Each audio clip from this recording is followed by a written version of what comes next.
Hey, hi everybody. I am back again.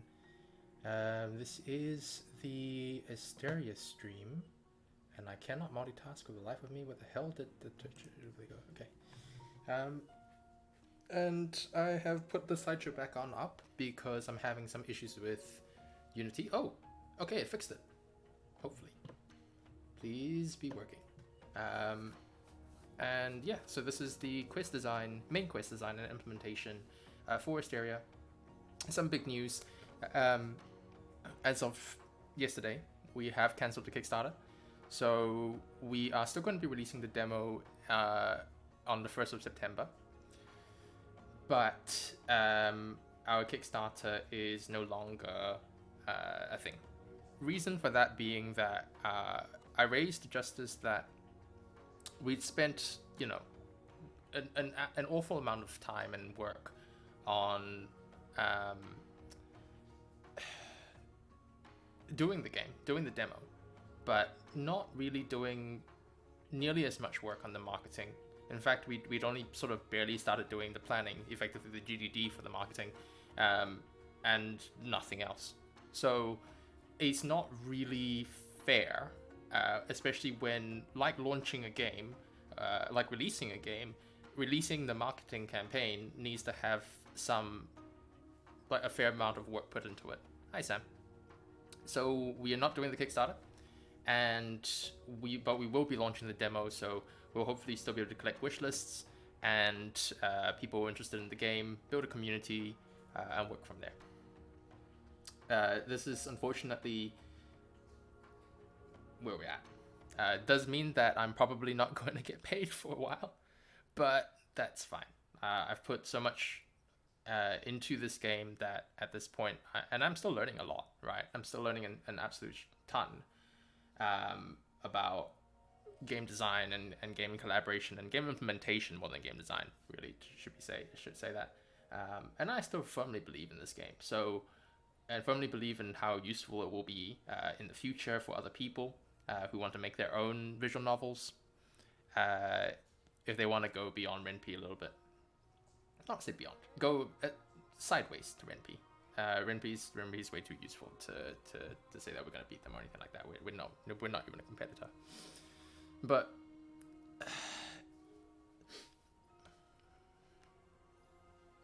yeah, I think one of the things that I've found now that I have been doing the streaming thing for a while now is that every single time before I get started into actually the meat of the content, I rant for a little bit about something to do with game design or something to do with the situation or something or the other. And I suppose, since I am doing a devlog, and this is a devlog, and it is going up on YouTube under Garkodums-G5F,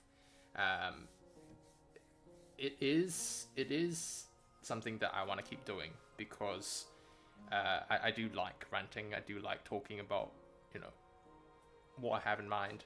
And it is, I guess, useful to get my thoughts in order. So I might even start coming up with topics about what I'm going to be ranting about, which I actually have done for today. So what I'd like to talk about today is marketing or games marketing. My initial thoughts on it and stuff like that. I'm not expert in game marketing. I'm not good at game marketing. I haven't really started learning game marketing.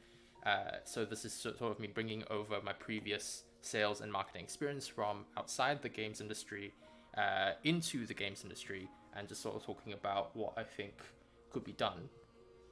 Podcast with Gary when he's free. He's not free today. He's not free today. It'll be interesting because Gary's so much younger than me. And okay, so one thing I found out is that my entire team for Asteria, I thought that all my team were peers. I mean, with the exception of Gary I know was quite young, but Gary I knew was quite young. But I thought my entire team was peers, and they are, just not in age. So I'm the oldest on this team by a long shot. And occasional just gets justice. Yeah, absolutely. I found out, by the way, his time zone, which basically every time I stream, it's like 2 a.m. for him. It's 16 hours ahead of me, and 16 hours behind me. So it's currently like, oh, for crying out loud, I didn't want to see Putin. 16 hours, 5 plus 21. Wait, 17. Yeah, it's 1 a.m. right now for him. So Justice is pretty much only on stream whenever he feels like taking a late night, which for his own health, I don't want him to do so. I will at some point move. Well, okay, so right now, I have a job situation where I can afford to stream at 5 p.m. to 7 p.m. on Saturdays and Sundays. However, a lot of my job experience is in customer support and customer service and management. And so when I get back into that industry, I'm going to have to shift my streaming days and times anyway, because Saturdays and Sundays are obviously the times where most people are home from work, and so they are buying things or they're playing things. I'm looking to apply to a job in the games industry for customer support. So that means that these will be the prime hours for people to be playing video games, which means that they're gonna have questions and need stuff, which means I'll be at work. So I will be shifting my streaming hours when or if I get the job, but I'm really hoping to win. But yeah, I wanted to talk about games marketing, which is that, yeah, it's a thing. To be more clear, so one of the big things about games marketing, especially in indie games, which is basically what I'm doing, what we want to do, is that there are a lot of people who are not just bad at games marketing, but who actively hate doing it, which is fair. There is this, and you find this in marketing outside of the games industry. You find it in startups, which I've got a lot of experience in, where a lot of people who are really passionate about what they want to do, but the problem they want to solve for people, hate marketing. They absolutely hate it. And the reason for that is that, I mean, and this is something that I'm sure that if you're listening to this VOD or if you're watching this, you might agree with somewhat. We are currently in a state in the Western world where we have a lot of advertisements. We have a lot of ads, we have a lot of marketing, we're constantly inundated by campaigns and salespeople and reps, and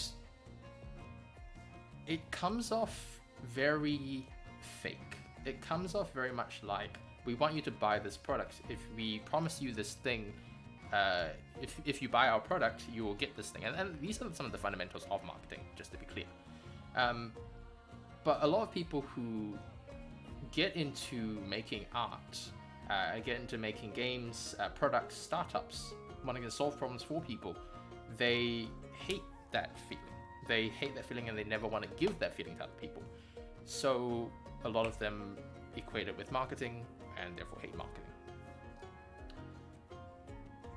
Every marketing course I've ever taken, or have ever seen, or ever learned on, there's a certain level of disregard to the people on the other end. You kind of have to, because at scale, if you want your whatever you are making to be bought by many people rather than bought by like 5 to 10 people max, if you want to actually make a living out of whatever you are selling, you have to detach yourself from it. You have to think about what happens at scale versus what's happening individually per person. The only time you can do per person is if you're charging them a shit ton, because then you of course will have to really care about what they think. But if you want to make a living, you have to detach yourself. Nobody likes to think about that, but you have to do so. Well, some people really enjoy doing that, but the joke is lizards in human skin, right? So, one of the things I wanted to talk about with regards to that is that I think it might be helpful to think about games marketing as a video game in its own right, because it is. And this is basically gamification, right? Which is turning things in life into a video game, and in some ways fundamentally is game design. Well, I mean, it is game design. You're designing a video game that's made out of life. Fundamentally, when we talk about game design, we're looking at abstraction. When you take a real process, and everything, I would say, anything that can be turned into a routine is a system. And anything that can be turned into a system is a game. So my fundamental rule of game design philosophy is that a game is rules with a stake, or rules with an intended set of rules to produce, a set of rules that produce an intended outcome with a stake. That's it. That's what a game is. And you see lots and lots of these kinds of rules in game design philosophies. There's a bunch of them. But that's my personal one. And so, because of that, marketing, or I'm going to be treating marketing as a video game. And one of the things about marketing as a video game is that it's an incremental game. Idle game, cookie clicker style. Well, maybe not so much clicker, but incremental idle game. Why? Because fundamentally what you're doing as a marketer, if you're talking about a grand marketer, like a strategy, you're one overseeing everything, which you often are as an indie game developer, because there's nobody to do it for you unless you're paying somebody, is that you are going to be releasing a bunch of lots and lots of different materials, lots and lots of different posts on social media, releasing flyers or taking out billboards, whatever the case is, whatever you're doing. And each of those will produce eyes on your work. Now, of course, you want to make sure that your work is good enough to keep those eyes there. But talking as a marketer and not talking as a game developer, you want to make sure that you have a wide reach, that whatever avenues that you're taking has a wide number of range, so for eyes to come in and have a look at what you have, and you want to make sure that you have something to show people. So one of the things, this is something that Dan Kennedy talks about to a certain amount of. Dan Kennedy's a legendary copywriter in the marketing industry. And he specifically talks about having marketing systems.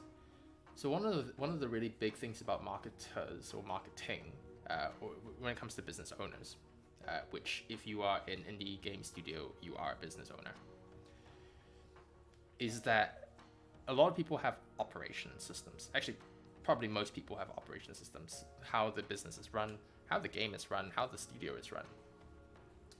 Not a lot of people have marketing systems, but we're in the game development industry. We make games, we design games. Designing marketing systems is not that difficult, and it is a game. So one of the first things to do is to decide, what do we want? What's the intended outcome of marketing? And I've just spent 20 minutes ranting about this, so it's probably time to start moving on. I'll just finish off with what I had.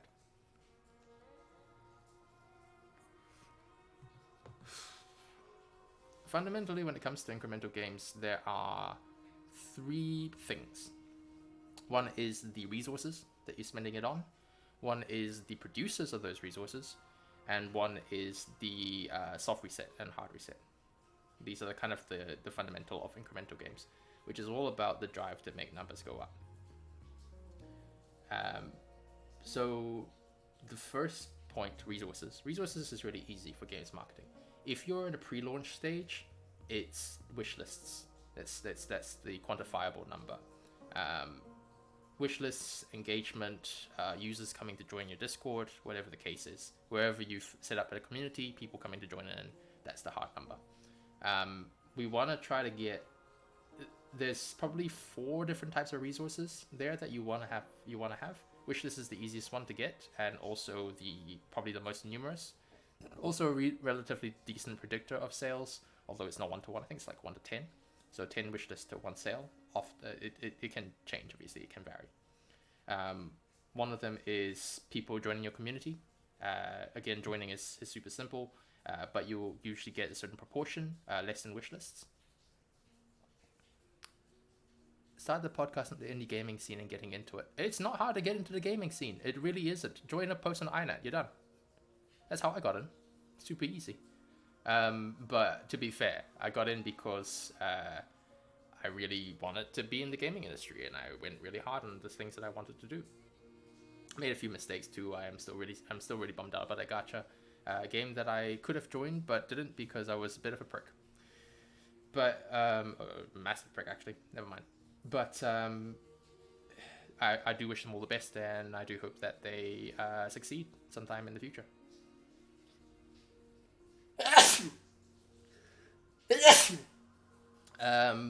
But also maybe, yeah. I would say I wanna become a more I wanna have people to I would like to become an expert as a indie game marketer. Being able to take any game and turn it into something that just sells like hotcakes. Obviously, that's the dream of any marketer, I think, to basically be able to touch something and turn it into gold, right? The Midas touch. I'd like to get there. And there's a lot of steps between me and that point where I'm at, because I know where I'm at is quite low. However, it is easier with systems because then you can actually quantify your progress. So getting back to it, and then I will actually get started on what I was going to do today for the actual game dev side. 4 resources, wish lists, people joining your community, people participating in your community, which is a bit harder and a slightly different skill set.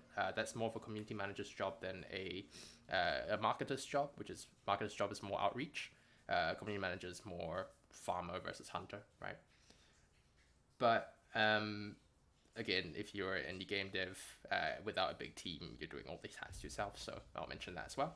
And lastly, and this is probably the big one this is pre-launch, and if you're not doing pre-orders or whatever. And lastly, it's just people who actively go out and spread the word. So people commenting, participating in your community, participating in your posts, engagement basically is the third one, and then the fourth one is outreach. Then the fourth I guess is more like getting into journals, getting into media. So references and media. So I'm talking about this as incremental because there are 2 levels to indie games marketing, or marketing in general, right? One of them, and why I say incremental is because if you're working as an indie games person and you don't have a budget, it is possible to start from zero. It is possible. It's hard, but it's possible. However, you are like an incremental. Unlike an incremental, I think one of the key abstractions about incremental games is that everything you do has a result. That's one of the abstractions of an incremental game, a video game, as compared to doing something like this in real life. In real life, you can very much just launch something and have absolutely 0 results. Whereas in a incremental game, when you launch something, you will get results. So if you have no idea what you're doing, you don't know what made the results not happen, and so you could conceivably keep going on and on and on down the wrong track and get absolutely 0 results. So that's going to be what I'm doing, because I'm going to be starting games marketing, learning how to do games marketing and doing it. These are sort of my initial thoughts, my initial hypotheses, having come into this from an outside marketing perspective, and then we'll go from there. So I wanted to talk about soft resets real fast. In incremental games, soft resets are basically when you've hit a certain point, you will soft reset. You start from 0, but with all the previous, usually with some kind of secondary resource that would then boost your next run again faster.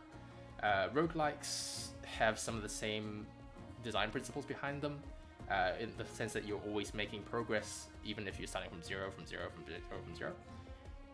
And that's why roguelikes are so beloved in some ways, because it always feels like you're making progress. And arguably, you could say they both draw from the same design ancestor. Though I do follow the Cookie Clicker creator on Tumblr, who is hilarious, and I would say very much was the person to start Clicker games and incremental games, and inspire it, which is super cool. It's super cool that he's still alive. He was born in the same year as I was, and he's doing so much with his life, which is mostly making cookies and Cookie Clicker. He's awesome though.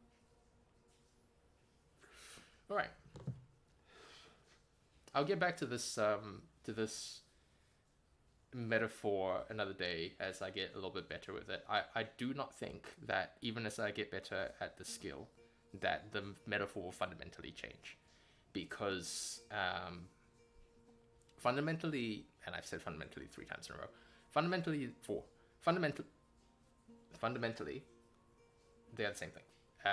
You are getting, when you're starting anything from scratch, you are playing an incremental game. Oh, I want to talk about soft resets and like where money comes into marketing, right? And I'll do that very briefly. It's already been 30 minutes.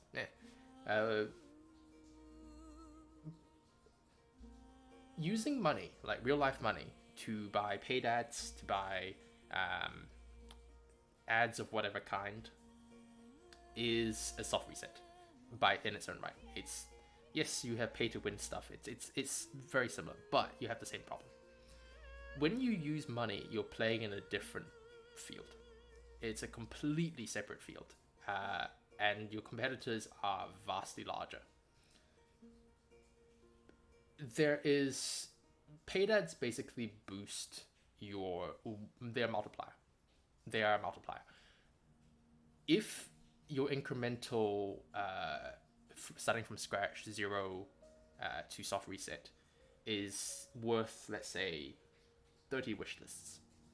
If you boost it with paid ads, you will reach a comparatively greater number of people. So if your completely free ad on TikTok or Reddit or whatever, Twitter, whatever, reaches, let's say, 3,000 people, and you get 30 wish lists out of it, which is, by the way, a fantastic ratio. When you have paid ads, you can then reach 300,000 people. 3 million people, maybe. And the same ratios will usually apply, which means that when you're playing with paid ads, you immediately start at a higher reach and ratio level. However, if the ratio is super low, then those sudden multipliers will still be super low. If you get 1 wish list out of 3,000 people free, and you expose that to 300,000 people, you're going to get 100 wish lists, which is a lot. But if you got 300 wish lists out of 3,000 people, and then expose it to 300,000 people, that's even better. So if you're looking at absolute numbers, and if you're looking at like relative numbers, you always want to try to make your money that you're using be the most efficient as possible. That is, by the way, the explanation for Dan Kennedy's phrase. The phrase specifically, make your money, whoever can afford to spend the most money to acquire a customer wins. As I think the phrasing, I might have rephrased that wrong, but effectively it's just talking about efficiency, money efficiency. But it sounds pretty cool.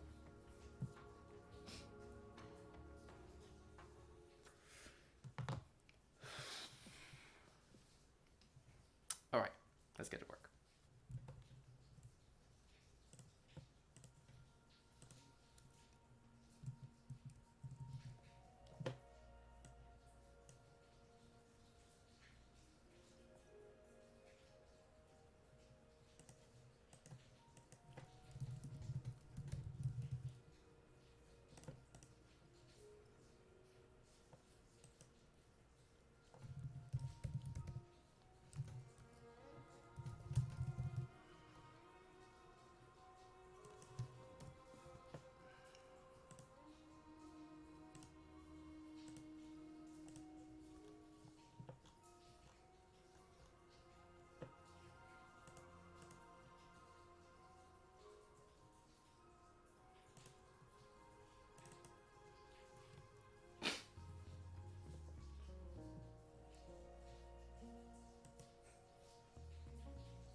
it's not that.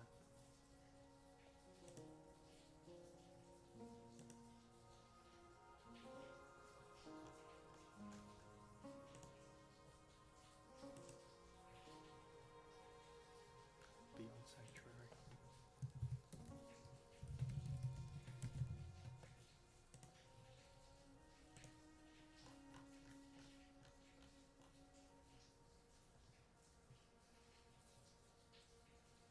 Yeah, okay. So that's been done.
To actually make the dialogue.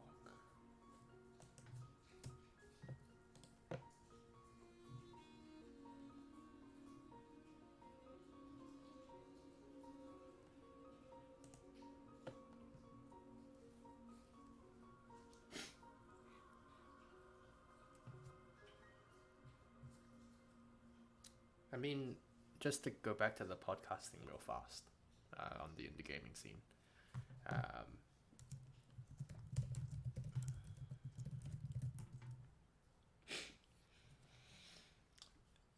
It's not difficult to get into the indie gaming scene. It is really difficult to get to a game that will ship. The reason for that is that developing a game as a hobby is super common. And it's getting easier and easier every day. I could be a little bit biased here because I am still following INET, even though I've got way too many things now to do with my time. And every single day there's new posts of people going like, hey, I want to get into game design or game development. I'm starting a team. Who wants to join me? And it's constant. Like every day you get at least one or two. So I would say that anyone who wants to get into game development it's super easy. It's so easy to get into it. You will need to have a certain set of skills, but game development is such a broad industry that covers so many different things that you could arguably have any skill set and do game development. The only exception to this is that you are going to need somebody who knows how to code. That's pretty much the only thing. As long as you have at least one person who knows how to code, you can make a video game. Making a video game is not hard to get into. Finishing a video game is really hard. The reason is that unlike if you're the kind of person who cannot code or does not know how to code, you can't make a video game. And so as a result, there's always teams that just don't go anywhere.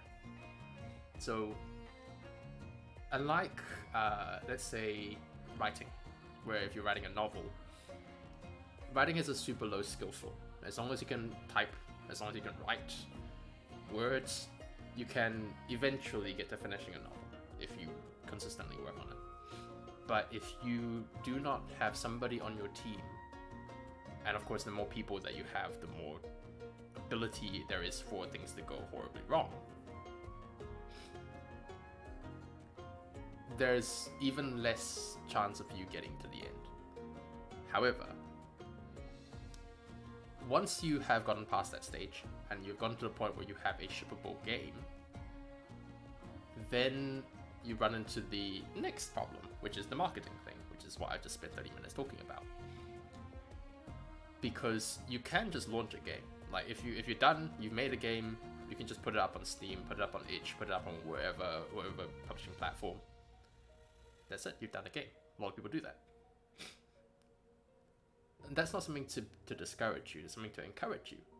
Lots and lots of people have done it. Hundreds, thousands of people have released a game.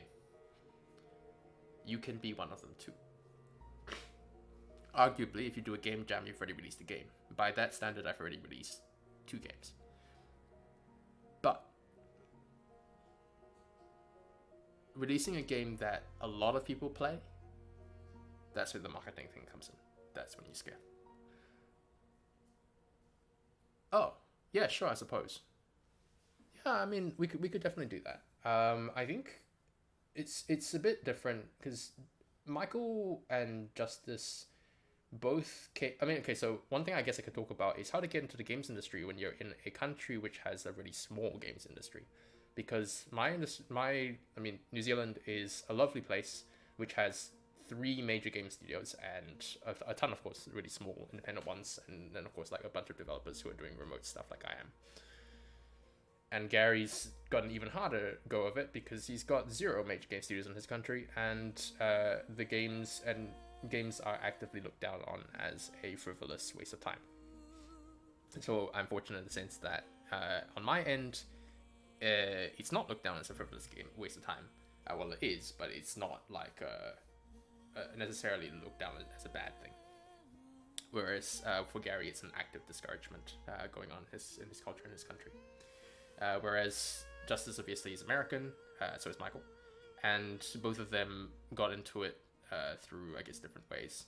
I think Justice was personally scouted from what I've heard, and Michael's a composer professionally, and he, I guess, started out as a kind of like a hobby thing, which he's still doing. Like he's doing it kind of for fun, seriously, but for fun. While his actual day job is music composition for very professional things. At least so it's a slightly different thing. It's not really we're not really outsiders in that respect. We're just not following the AAA route because we can't. There is no AAA studio branch in New Zealand or in Gary's country, because both of us are in the middle of nowhere. I'm just on the ass end of nowhere next to Australia, whereas he's in the middle of nowhere. So I guess it'd be interesting. It might be interesting, but I don't know. Gary's got a harder go of it than I do, because English is not his first language, whereas it is mine. So, but I mean, that being said, there are non-English studios. Ubisoft is a French studio for one thing, and Ubisoft is a massive AAA studio. My other country, so my birth country, does actually have 7 AAA studios in it, well, 6 plus Hoyoverse. So it is a much better location if I was to move back there and try to apply to the games industry. However, because it's not the main studio branches, it's a branch office kind of thing, they apparently treat the local devs like shit. So I wouldn't go back there without a significantly stronger resume. I also am very likely not to get any creative role if I was to apply to those studios, just because, well, until this game ships, and unless this game or the other game I'm working on ships and becomes a massive Midas Touch type success, I don't have the strong enough resume to get into those AAA studios. So realistically speaking, not my thing. and I don't know if I'd like to get there. I'd like to work in a AAA studio, but I don't know.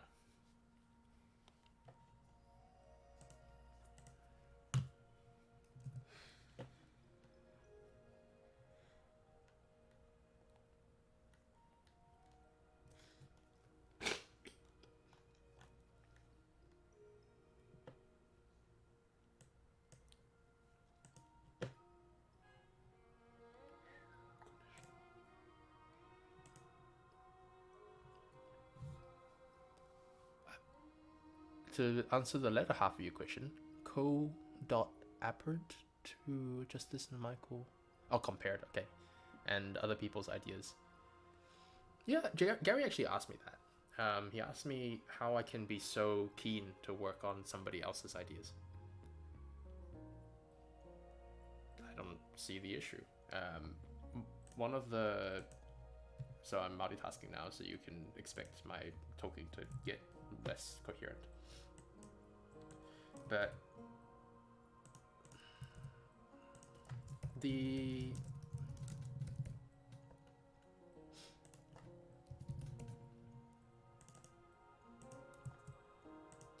what is the addressable artist post one? Yeah, no worries. I thought you were watching. Oh yeah, you're watching on TV, but you're responding on phone. Yeah.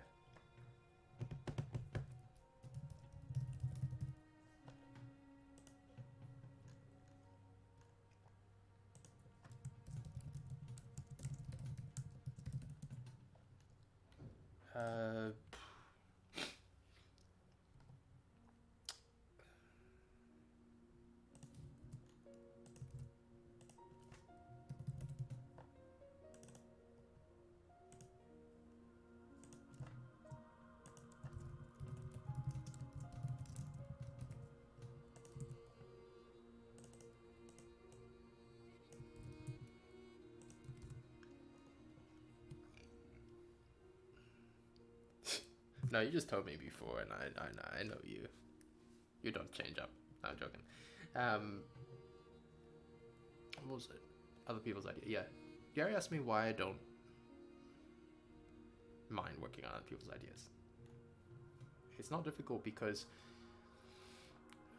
I suppose I've been a little bit fortunate in that all the projects I've sort of worked on already have had... Because, okay, so I'm an idea person. I won't say I'm an idea guy because I actually do work. But as a person who likes working with ideas, it's not difficult to take somebody else's idea and then work within their constraints. Functionally speaking, rules are not rules, right? Rules are suggestions. And there's a lot of room underneath those suggestions. I've been fortunate enough to run into, I've only applied to projects where I have had a fair bit of creative control, or at least a fair bit of creative freedom. Oh, hi, welcome back. Elemental, right? Yes, welcome back. I haven't been able to catch you on stream recently. I'm really sorry about that.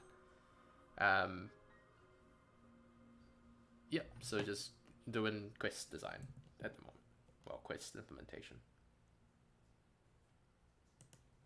Oh, right. How are you doing today, Elemental? Glad to hear it. How's your game going? More work in the card game? Hey. What are you working on at the moment?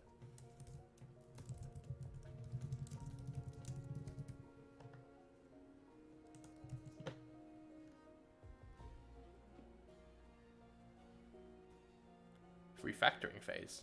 What are you refactoring? Ah. Oh, that sucks.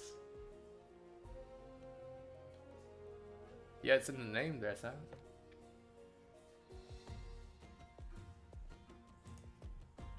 Paying off a massive amount of technical debt. What happened, if you don't mind me asking about it?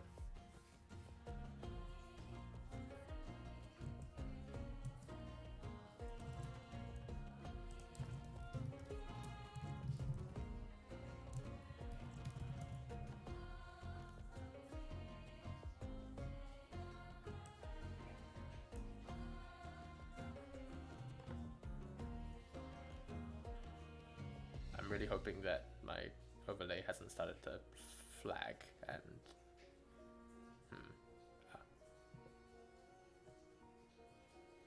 you can't see my expression, but I just stared at that and went, 17,000 lines of back-end logic. Is it all if-else statements?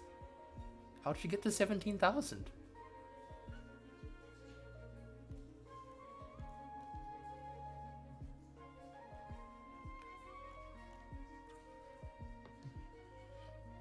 Ah, yeah. Yeah, that really happens. That really happens. I fully understand that.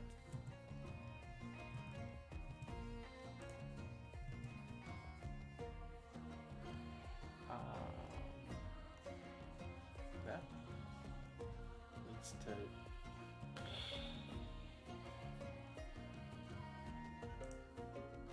needs to switch to a different car. Crap.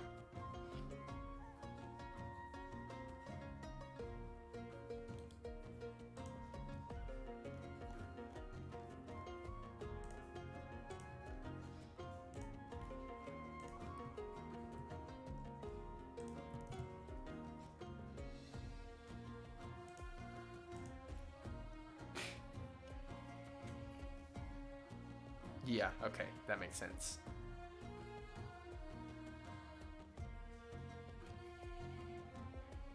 If you don't mind me asking, how many unique systems do you have? Like unique keywords and stuff like that do you have?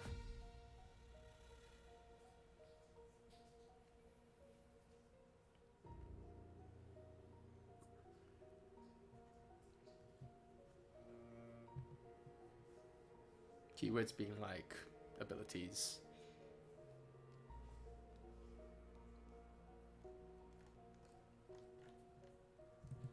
I need to end this here.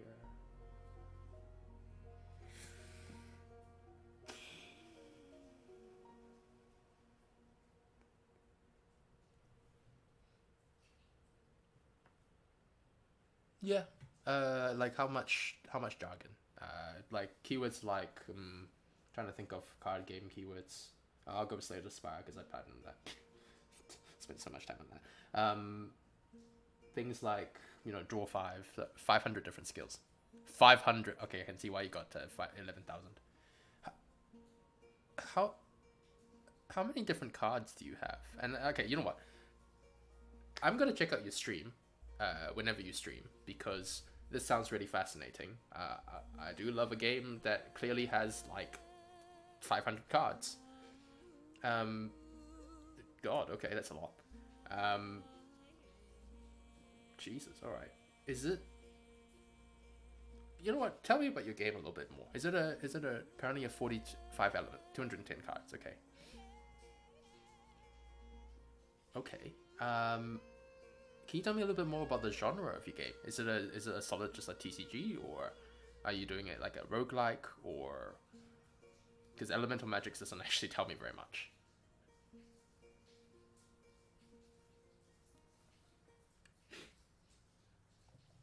And it's clearly a video game because you're coding. So TCG style game with perfect information. Hey, that's a good question. Is it like MTG, which is a TCG, but TCG style game with perfect information? Yeah, of course.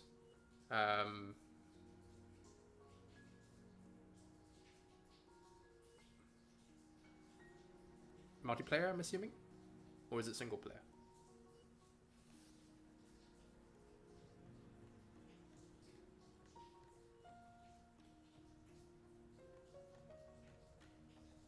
How do I get out of this?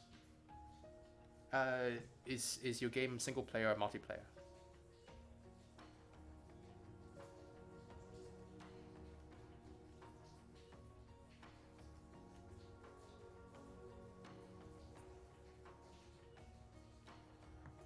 Two players, okay. Online multiplayer or local co-op?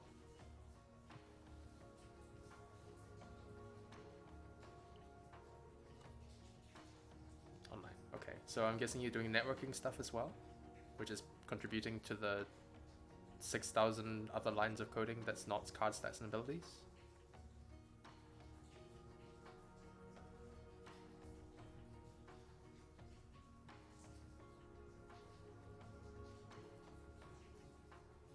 Ah, sweet. Sounds really cool. I do like TCGs, and Sam as well plays MTG. So I'm keen to playtest.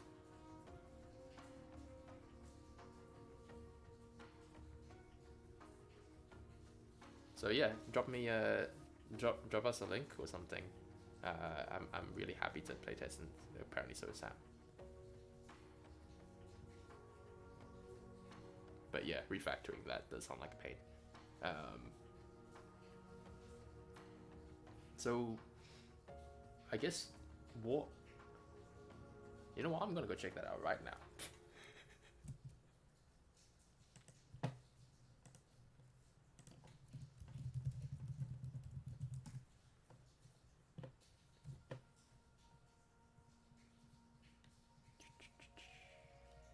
Okay, the art looks pretty cool. Yeah, no worries, man. You have English and Japanese? That's not...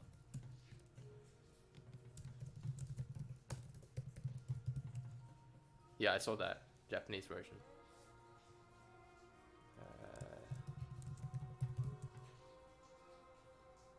Oh, jeez. Wait, your translation is in... wait. Your translation is in the code? Wait, can I...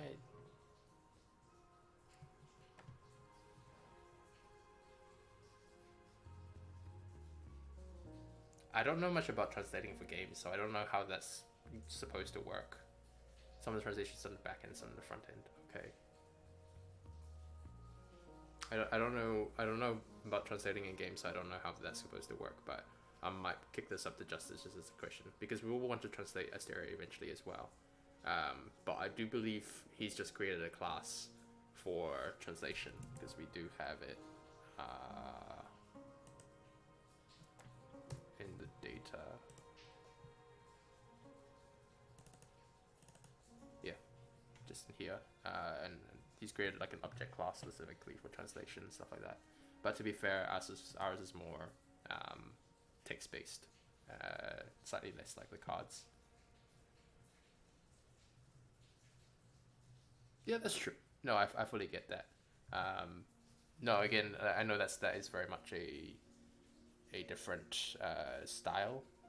So I'm not criticizing that in any way, but it's clearly adding to your refactoring work. You know what, I'm just gonna do that.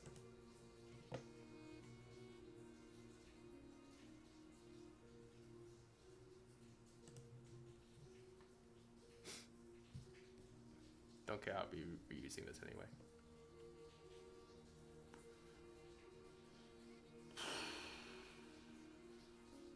Interesting.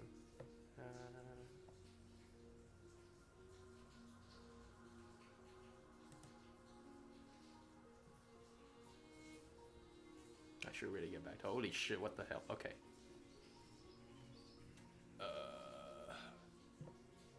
Okay. Wow, all this is... Okay.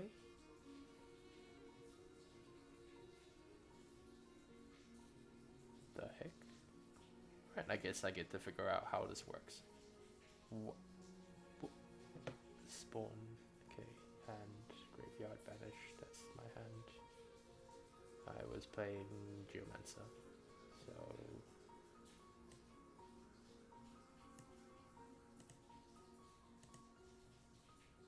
Hello, welcome back.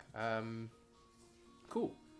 So I did find the AI, and I will be playing this, except I actually do not know where to begin.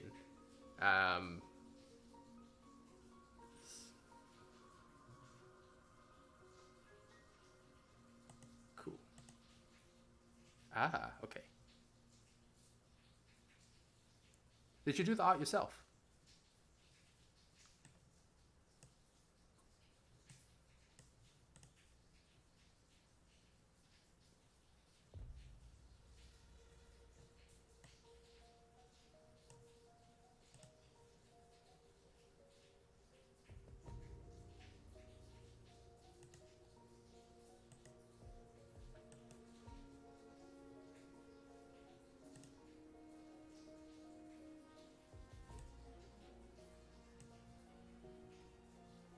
Wow, okay. That's really cool, man.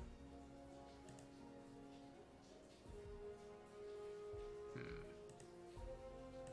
I will go back to work very shortly, however. Probably spread it.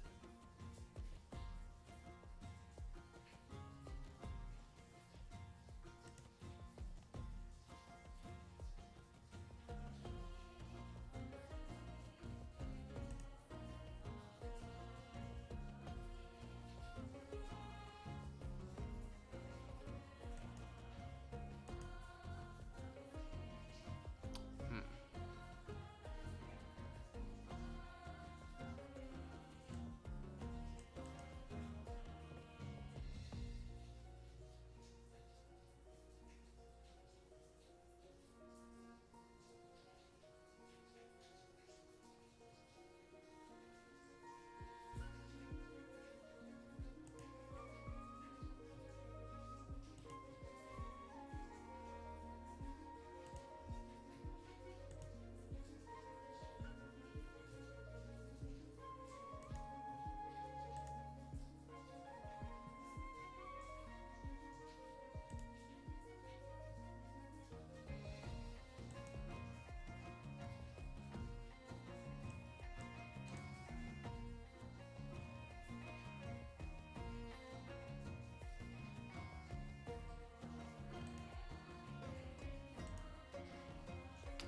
Oh, I see. Okay.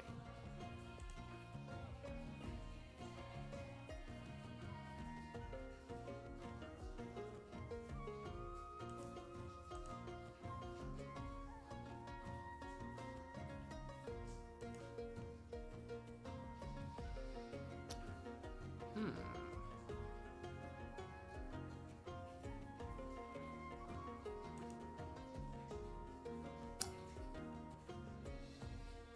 Hmm.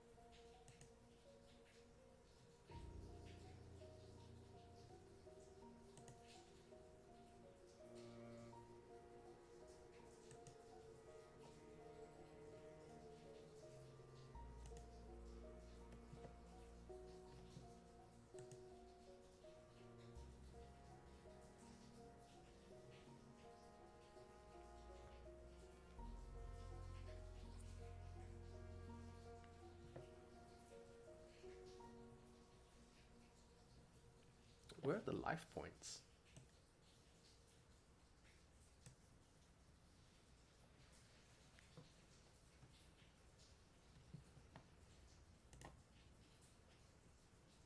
Ah, I see. Okay.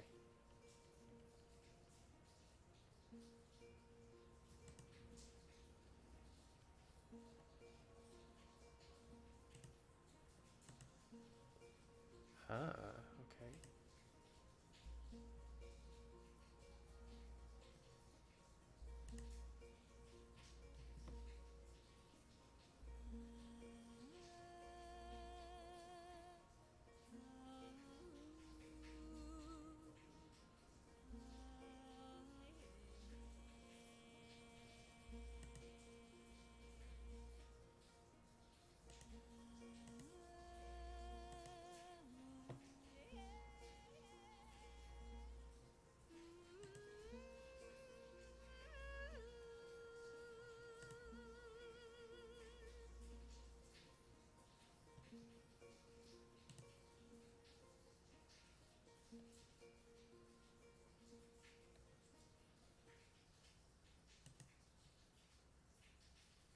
Ah, okay. That makes sense.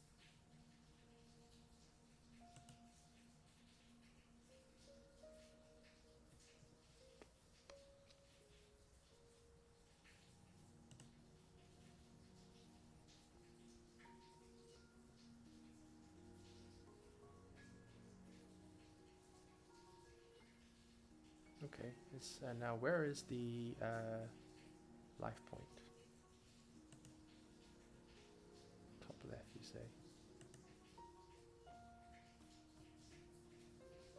Here, I guess. But I'm out of range. Yeah, I'm out of range. Okay, cool. We will leave that.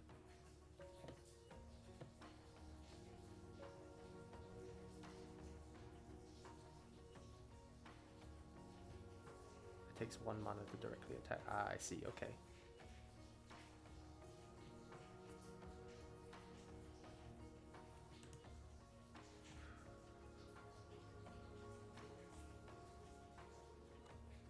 Ooh, that was a lot.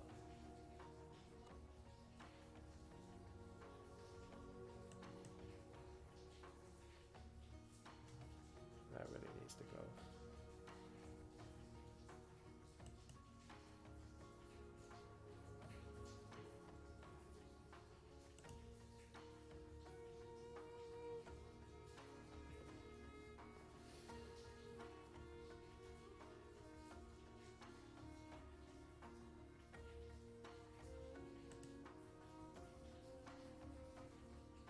That was not the best one.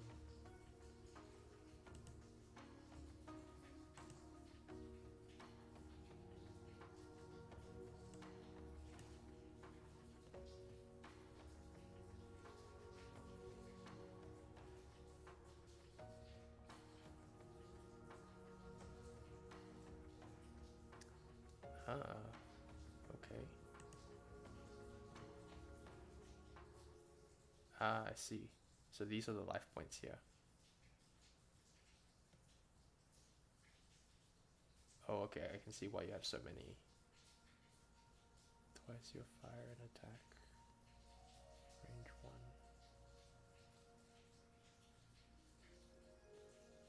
Do 20 damage to all.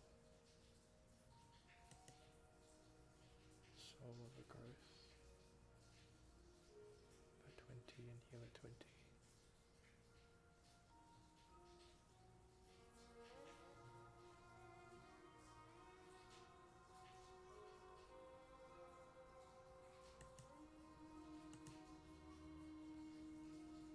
Oh, here, okay.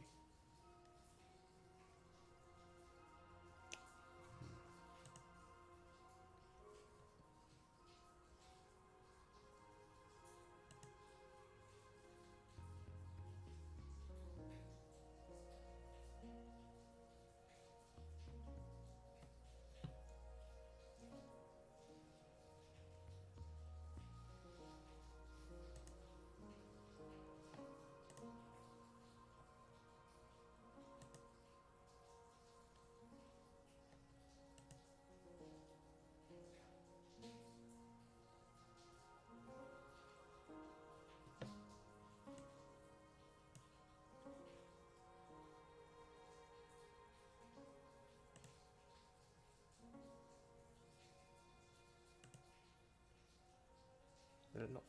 Okay, there we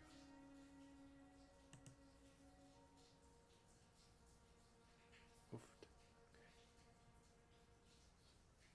And fully heals. That one's a beast.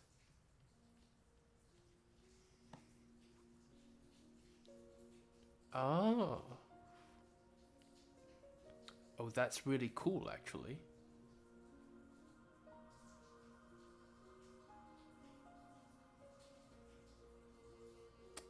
How do I tell whether it's night or not? I can see by the way that I'm going to be playing this on stream probably at some point separately to my actual game dev streams, which I am not doing. Yeah, absolutely, 100%. I can see that. Number of dead friendly units I've got 5. Range is really high.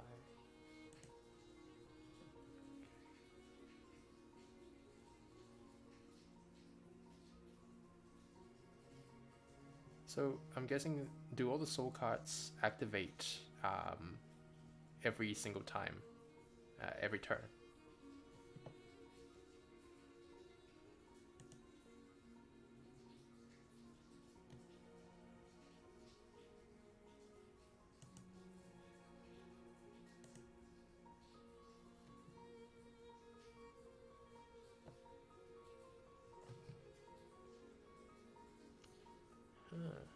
Okay.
Ah, that's what those things are. Okay.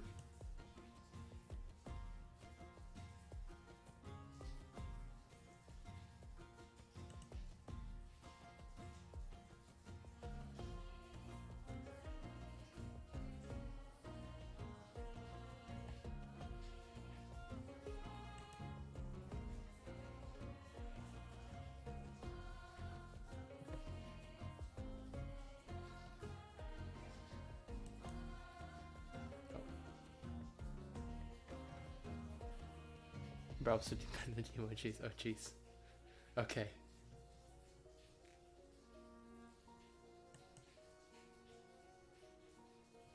Oh, I won. Awesome. Great. Okay, this was a lot of fun. GG, yeah. This was a lot of fun. I love that by winning one game, I've become the 34th best player. Oh, this is a lot of fun, actually. Oh, seriously. Ooh, okay. I need to get back to work, but I will be playing this again. Absolutely. Yeah, for sure, for sure. This is really cool.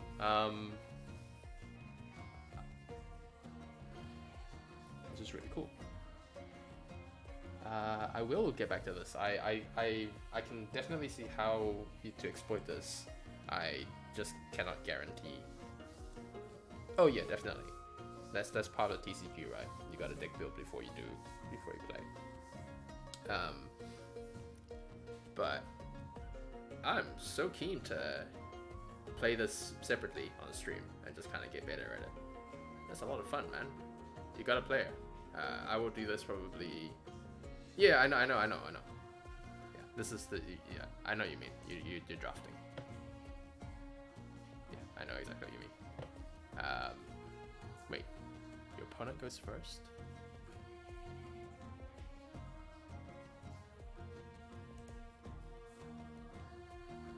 Oh.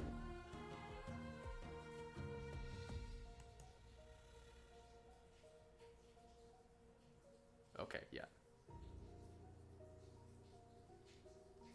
Okay, that's really cool. No, this is super cool. But no, I need to get back to work.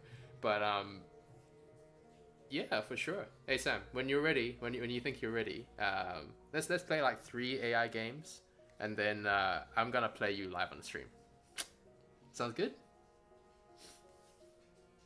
Yeah, no worries, man. I'm good. Thank you for sharing it with me.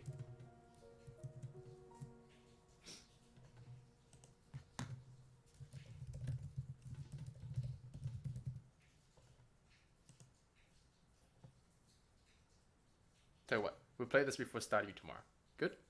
I'll actually go live and stream the AI games and stuff like that.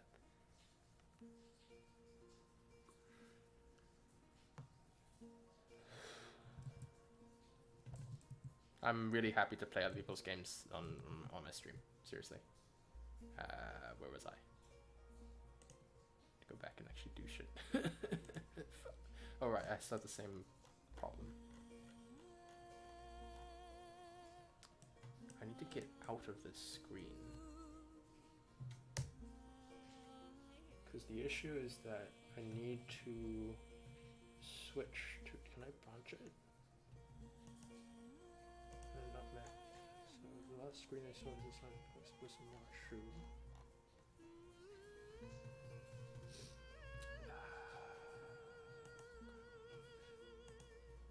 Can I just? I'm gonna need to test this.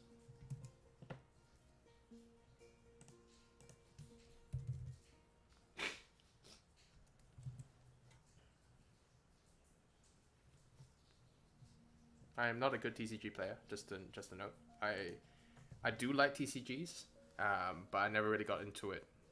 Aside from like video game TCGs, because I can't afford to buy that many cards. And I know myself, and I would buy that many cards. So, but that's look, that game's super fun. I'm probably gonna start writing up meta-related stuff, because it do be expensive, yeah. So that one just ends it directly, and then you go to okay, that should work.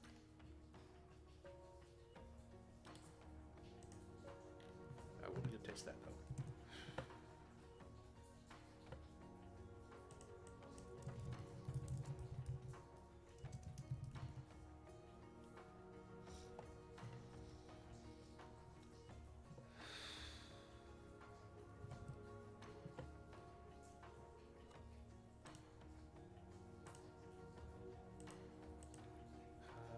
Avon likes you probably,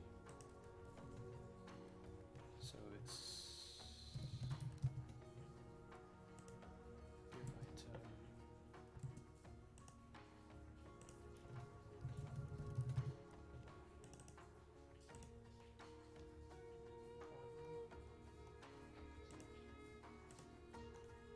if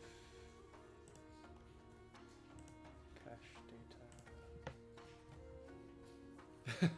Yeah, I can see that. Okay, that's definitely, yeah. I mean, that's fair, and it's cool that you're releasing it for free. But and I'm assuming you're doing this as a hobby, because I mean, online TCGs are generally rarely speaking monetized. I would say that, because the moment you bring money into it, yeah, it's a pain. I'm assuming in the future, I mean, would you want to develop it as a standalone game? Because right now it's browser based. But would you want to develop it as a standalone game at some point in the future?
Desktop client, huh?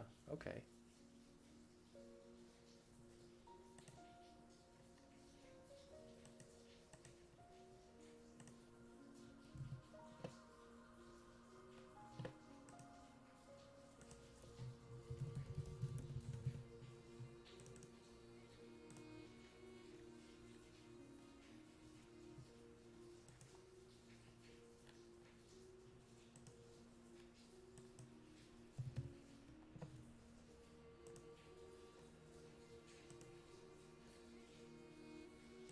I mean, I will say that right now it looks a lot like the Yu-Gi-Oh! Online client, the browser client, which is pretty cool. But I really hope I haven't put the Yu-Gi-Oh! Browser client up for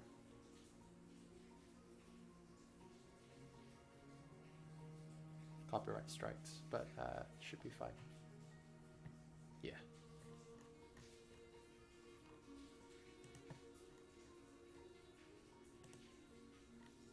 There's actually a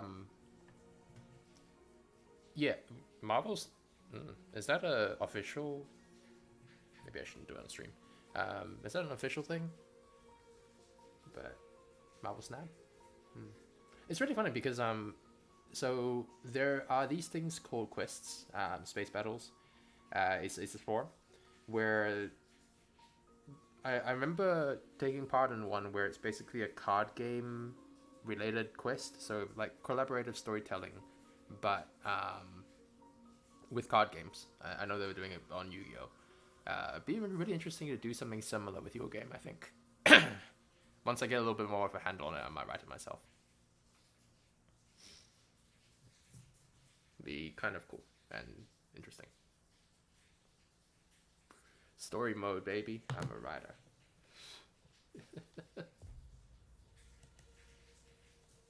Just get people exposed to it a bit more.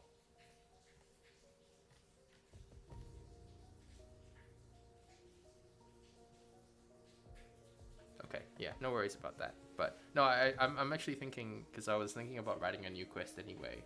I might do that on Space Battles, just get more people exposed to your game. Be interesting. Yeah, okay. Odin, baby. Alright, I wanted to do hat and ring.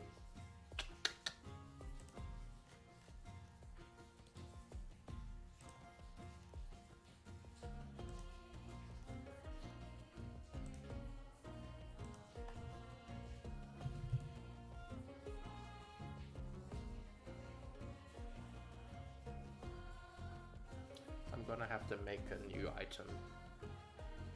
Hat it is. Lock that. Oh shoot.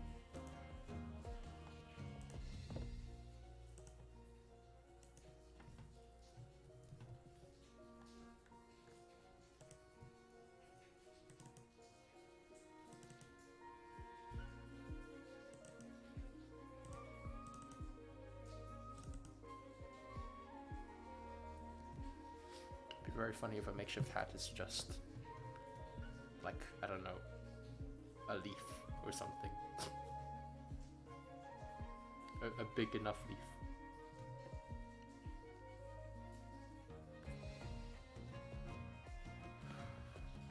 That's funny enough, I might do it.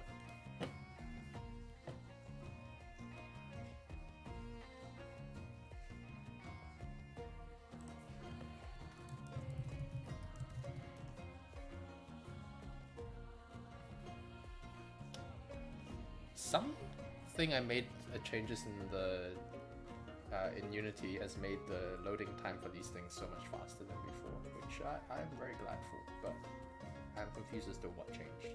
Okay, so I need to find the random one. Sorry.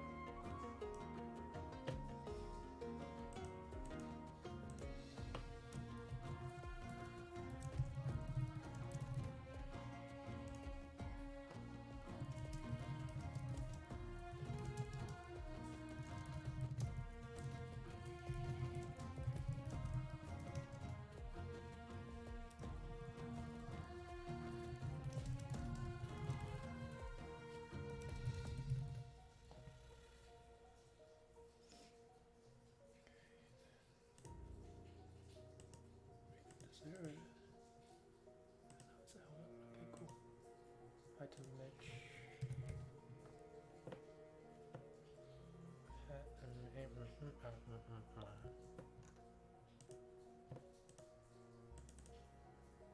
No. Items.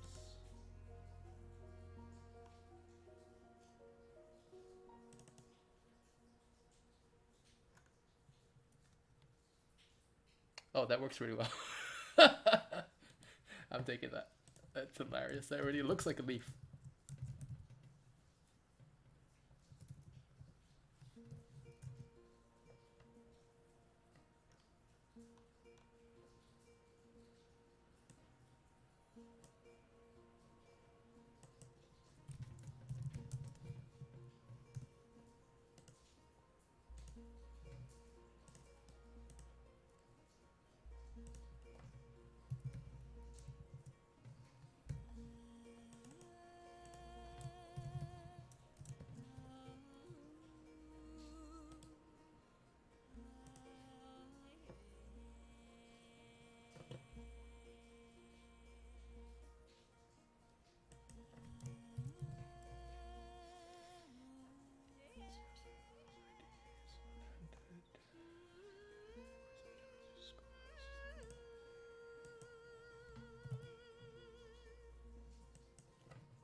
I need to go through and do a pass on the cost of stuff when we actually have money and require money.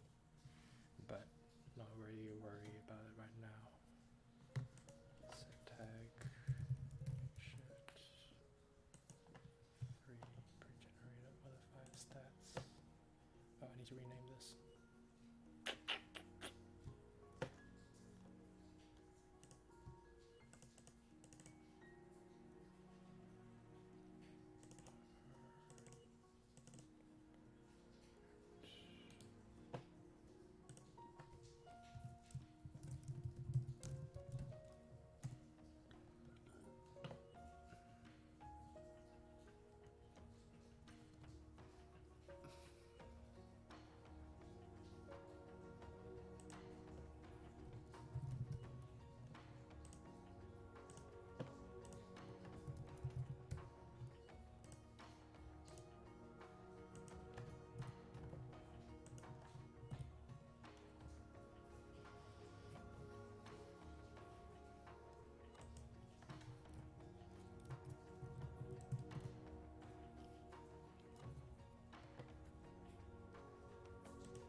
changes the random stat to modify, and then you just add a bunch of different ones. Okay, cool.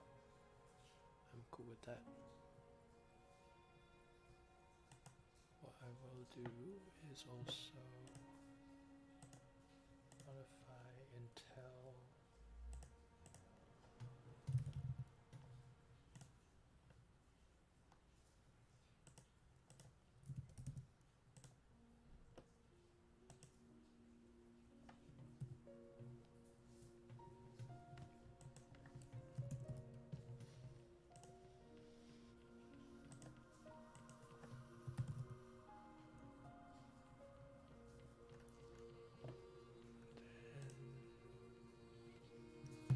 usage tag none, usage requirements none, modifier.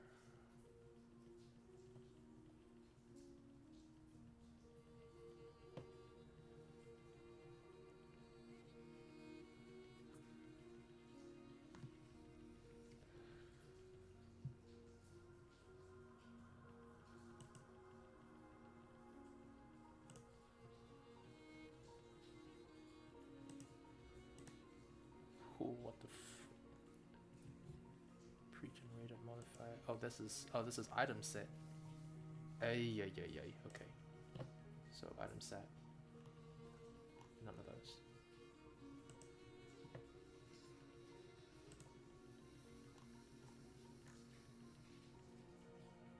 Pre-generated stats B. This could get really strong.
So I think, so what this implies is that anyone can wear anything. So what stats you want? I mean, we can do interaction requirements, that's not really that hard, but simple. 0.25. I really need to know how this maths works, so I'm saying divide by justice.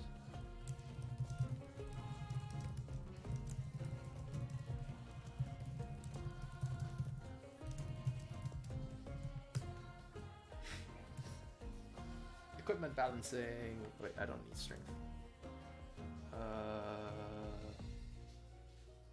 Awareness probably.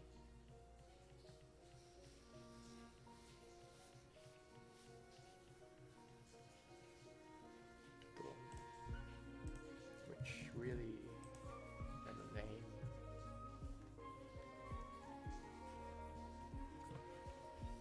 Cool.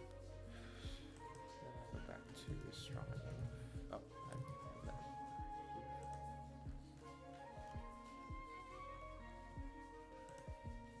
Repair system. Repair pay. No. Oh, I need to make a crafting recipe if that's the case. Never mind. Repair by pay. But right, repair cost 12. To ask justice.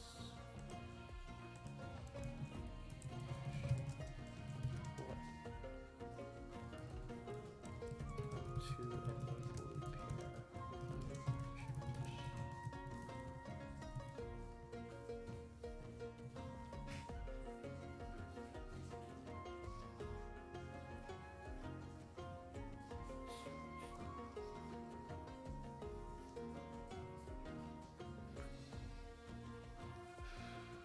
Elemental, by the way, when I do, while I'm doing this, I'm also kind of thinking to myself how I'm gonna do a quest, like story mode stuff for your game. So I should explain a little bit further. Generally with quests on Space Battles, people play for the story.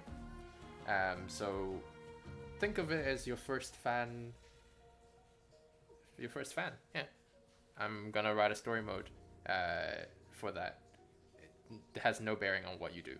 It's just me writing stuff for you. And just see whether people are interested in playing the game. You might get a rush, maybe. I don't even know if he's still here, but...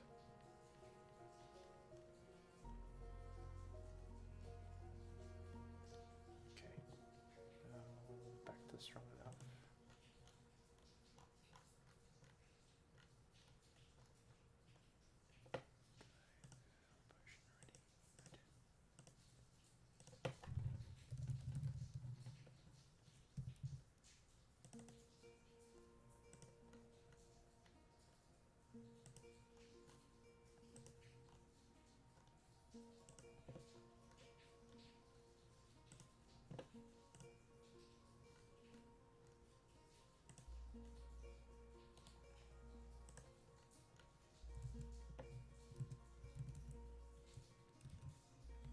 And a ring, okay. So back to making a new item.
I don't think... No, this one doesn't break.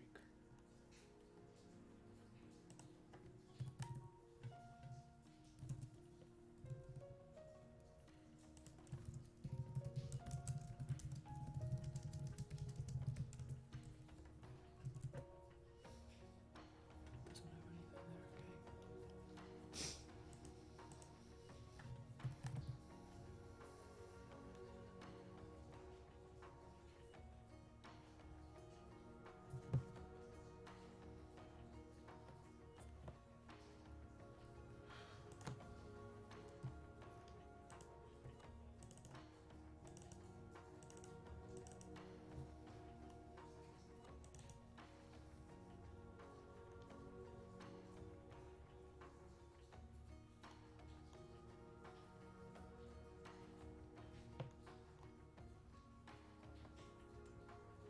Oh, there's already a makeshift ring?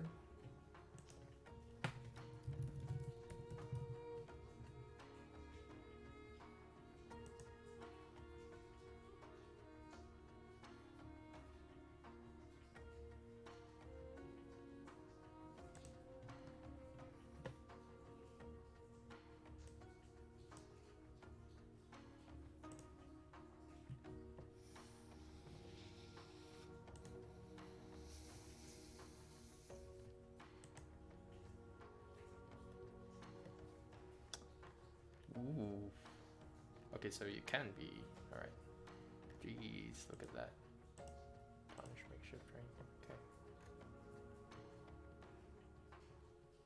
Ooh.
This really should be leaf ring, actually.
Sorry, just flicked away real fast so I could follow Elemental. And so you can check out his stream, their stream. Don't know their gender.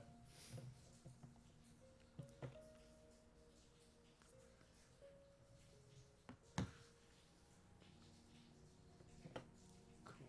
Where was I up to? That's not what I was going for. Oi. Okay, and then CDS now. Man, this took way longer than I expected.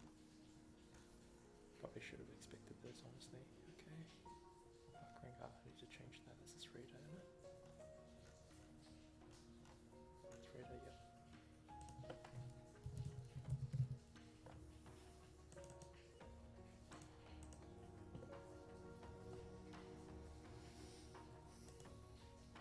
Okay, also, let's stem the potions here. Alright, now we do one more, which is CDS. CDS is not CDS relationship, but CDS likes you for some reason. Oh. But my, hang on. I think you're frozen because my thing's back on. Yeah, it's, oh, the damn text didn't turn off. Cool. Is that working now?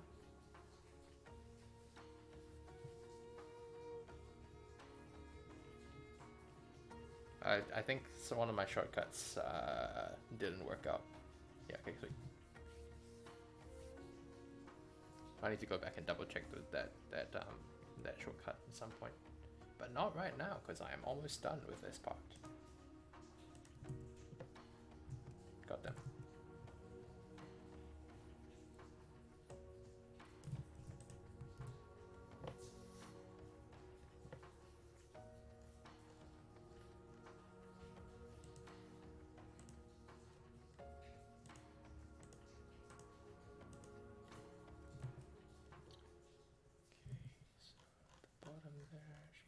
One basic health potion.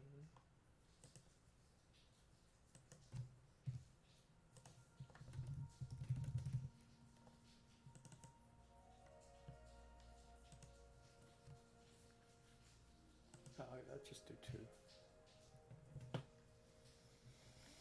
Make it even across the board. Okay, then back up to the top.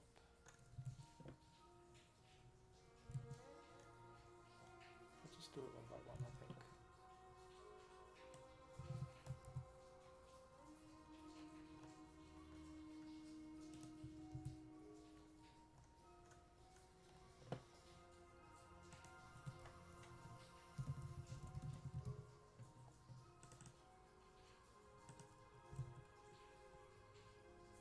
Oh. Oh, she's different. She's different. Great.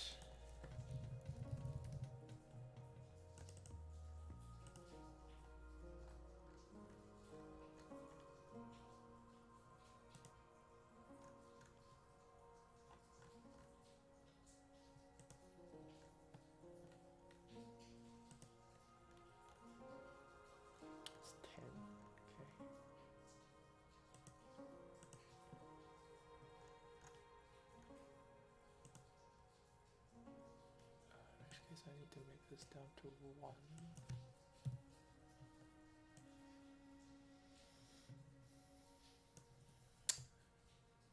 I think I might need to drop all those. Yeah, I'll drop all of those. Energy restoration consumables.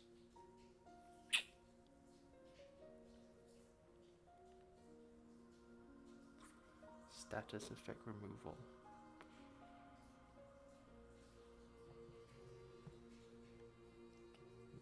I wouldn't do that status effect. I'm gonna get an item instead. Something for the dreads. So I've got a ring, got an amulet. Do I want her to give you earrings? That would be very funny. But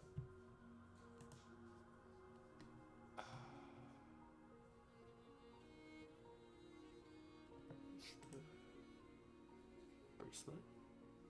I could do bracelet. I could do belt. I will do belt.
Drop that conditional because it's already left, so everything past this point is assuming that you're already at level 8.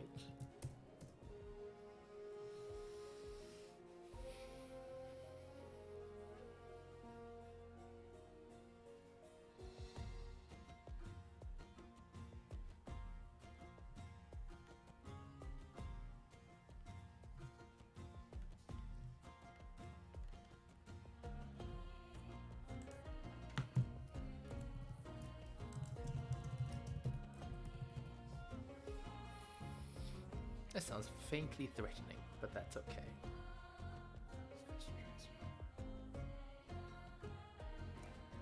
Man, this is taking so much longer than I expected. To be fair, I did spend 30 minutes playing, or like 15 minutes playing somebody else's game, but... okay.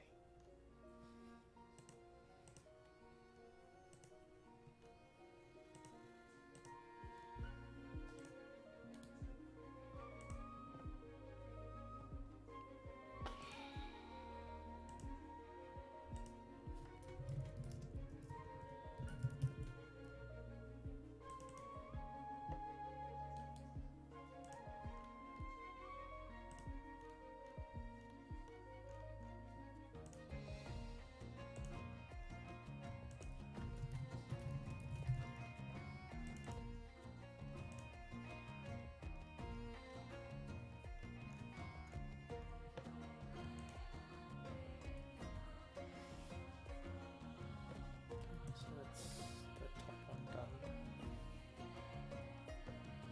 Energy restoration consumables.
gonna save real fast so I don't lose everything I've just done.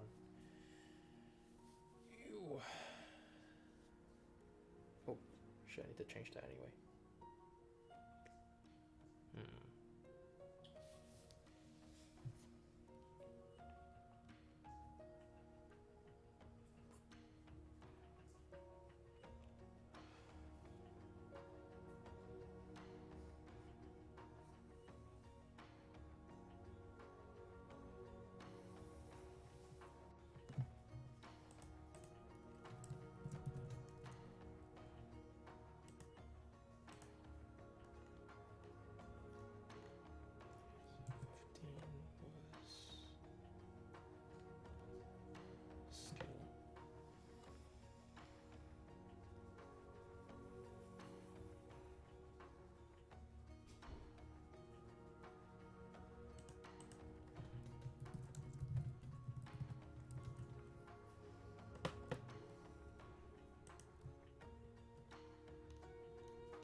That be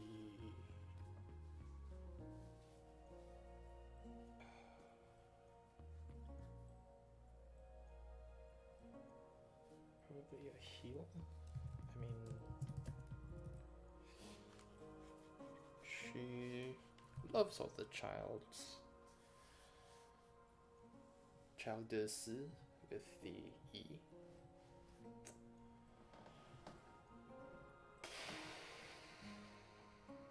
What kind of scaling do we want here? Brawn. So definitely brawn, I think. Oh, no, we'll scale off arc and muscle, I think. So I think just base.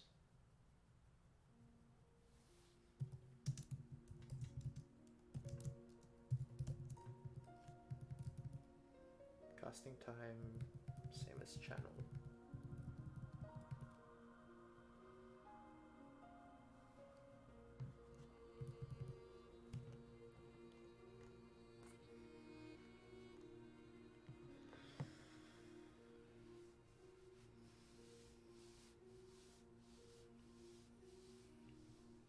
Base, probably 4. I'll go base 2 probably.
That's missing. Oh wait, that's because it's not in stats. It's here.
Do I want to scale off Arcana and Muscle, or do I want to scale off Strength and Intelligence?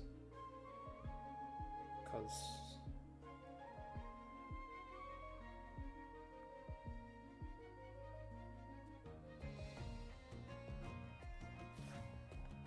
Constitution, maybe? That'd be cool.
Right, there's no health. Okay, yeah. Makes sense.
Oh, jeez.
Leaf, bark, flower belt. I should check to see if we have art.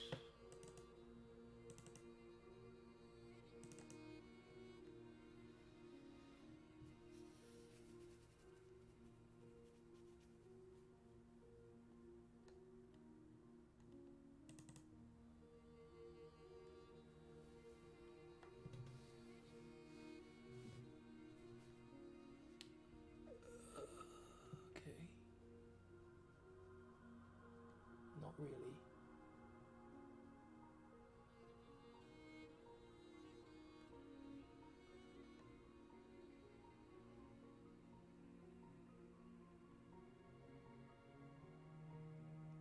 Damn, okay.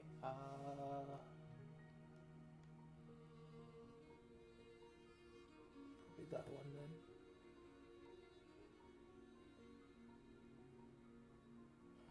We don't really have a flower. Does this count as a flower?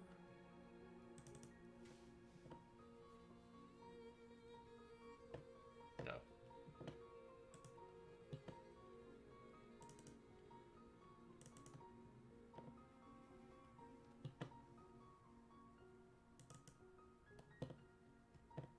Like, maybe. That's definitely in theme with everything else, but...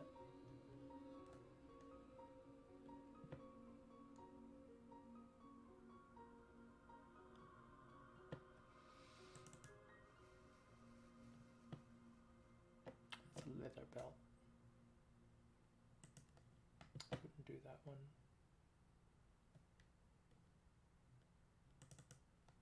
Goodness me, why is there no leaf belt?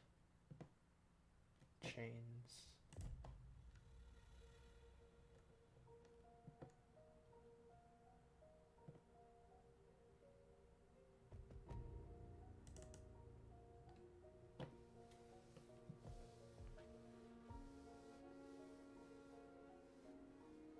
Maybe.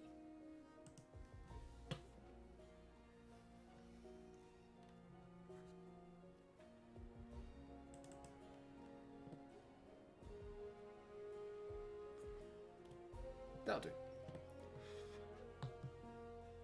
So that's gonna be the leaf cloth belt.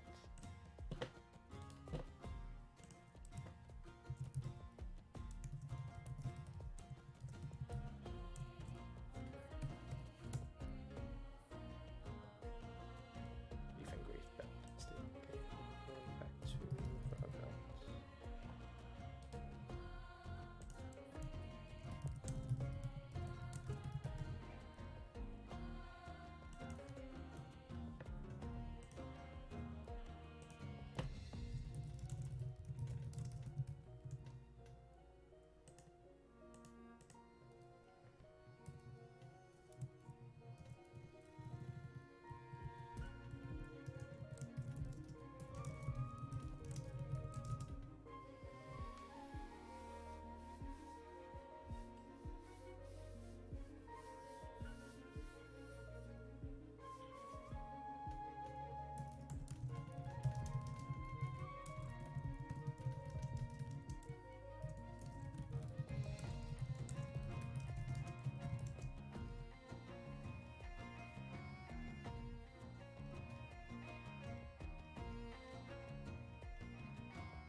to do something equivalent for Avon's ring.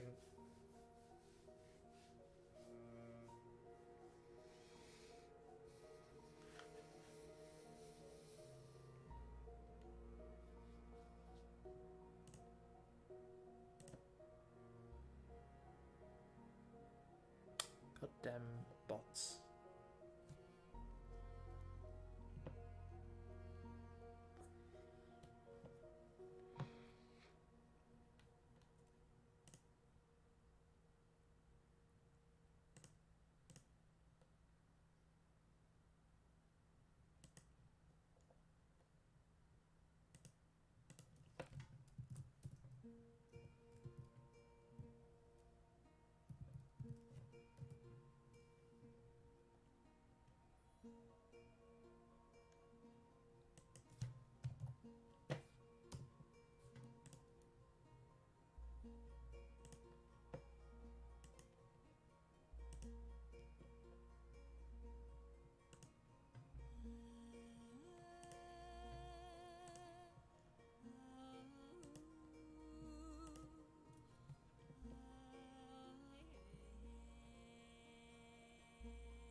probably going back to this one maybe, but for now.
Child who learned what he had to say with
Cool, that's done. Well, I better add it to here.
Cool, fantastic. A plus. Now I can get to close that.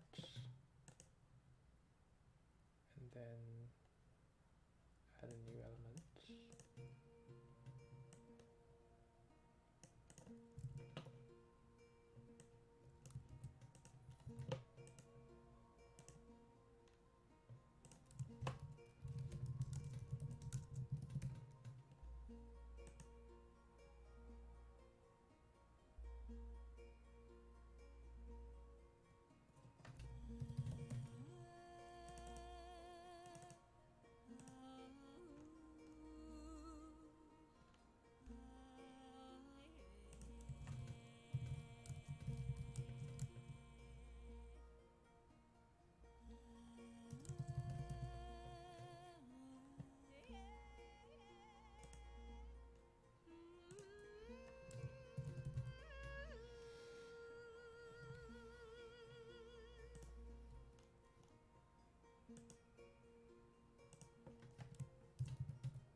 Oh, for crying out loud, why are there so... Okay, time to go banning.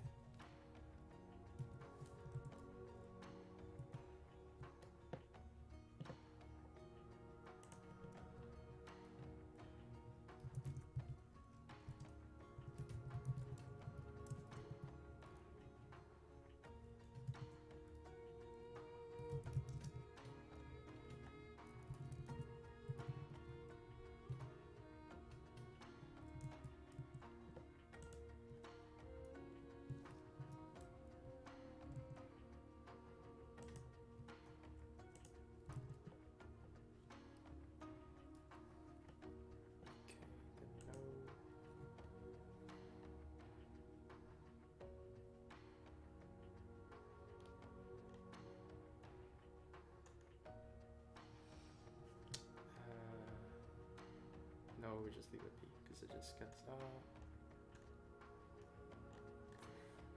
we'll just add one more.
fuck. I don't want to do this right now. I'll do it more tomorrow. But it should be mostly finished at this point.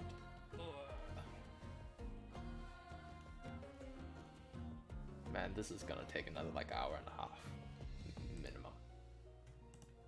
I'll finish off this part.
So I didn't even end up doing the witch encounter today. I mean, I could continue on. 3-hour stream, let's go. Well, 4-hour stream, let's go.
getting kind of tired though.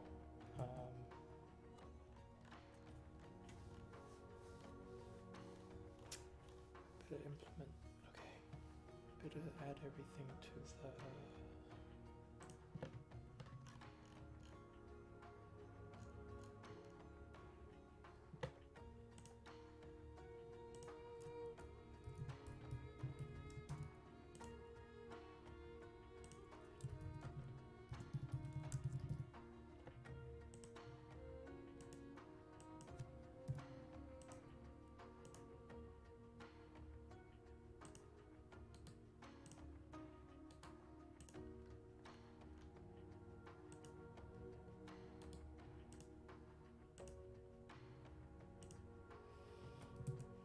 Note to self.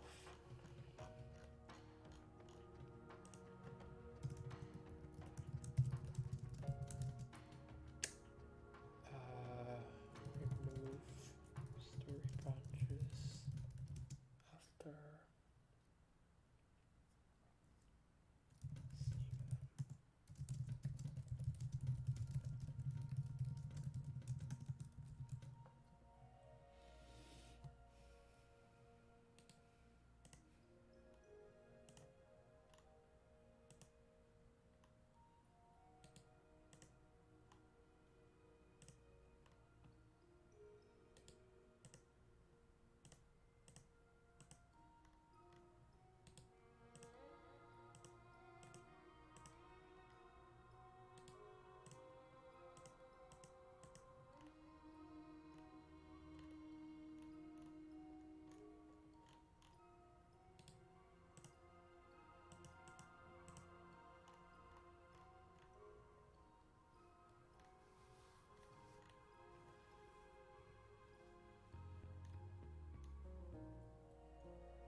seeing them. Three, 4, 5, 6, 7, 8, 9.